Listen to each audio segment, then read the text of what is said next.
Čaute ľudia, ja som Skilo a dneska vám tu poviem storytime, tak ste si prečítali názov videa. Som tu spoločne za mnou.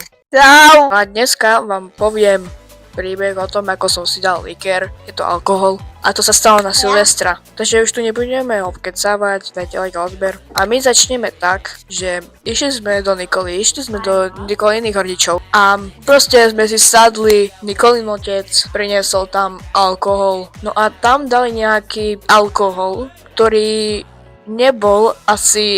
nebola vodka a moja mama mi povedala, že to je likér. A moja mama chcela, aby som ochutnala likér. Kúsok som odpil, hej, iba kúsok, normálne som iba z toho štamprlíka, normálne, že.